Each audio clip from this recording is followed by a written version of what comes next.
सांगा बरं असं काय आहे जे आपण रोज वापरतो पण कधीच घासत नाही. तुम्ही ओळखलंच असेल, तो आहे लायटर.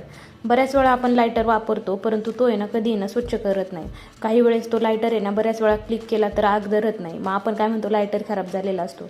तर लायटर खराब झालेला नसतो, तर तो मळकट झालेला असतो. त्यासाठी आपल्याला त्याला वेळोवेळी स्वच्छ करणे गरजेचं आहे. लायटर साफ करण्यासाठी आपल्याला ना अशी हिरवी घासणी घ्यायची, मऊ तारेची घासणी घ्यायची नाही आहे. ती थोडीशी ओली करून त्याचं पूर्ण पाणी ना स्क्वीज करून काढायचं आहे. आणि तशी ओलसर घासणी आपल्याला ना चांगली लायटरवरून घासून घ्यायचं आहे.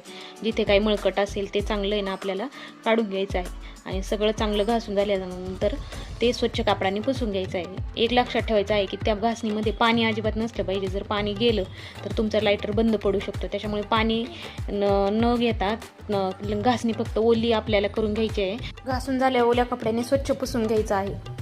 अशा प्रकारे जर तुमचा लायटर खराब झाला असेल तर तुम्ही घासून स्वच्छ करू शकता व त्याला पुन्हा नवीन करू शकता. घासून स्वच्छ पुसून झाल्यानंतर आपल्याला चांगला टिश्यू पेपर घ्यायचा आहे आणि टिश्यू पेपरने आपल्याला लायटर चांगला कोरडा करून घ्यायचा आहे. म्हणजे कसं की ना लायटरला ओलसरपणा राहिला तर तो खराब होणार नाही. मग लायटर स्वच्छ पुसून झाल्यानंतर तो आपल्याला ठेवून द्यायचा आहे परत आठवड्याभराने, किंवा खराब झाल्यावर आपल्याला हेच रिपीट करायचं आहे. तर हा व्हिडिओ पाहून तुम्हाला पण आठवलं असेल की आपला पण लायटर खराब झाला आहे, आपण पण स्वच्छ केला पाहिजे. तर नक्की करा आणि व्हिडिओला लाईक करा. भेटूयात उद्याच्या व्हिडिओमध्ये. तोपर्यंत बाय.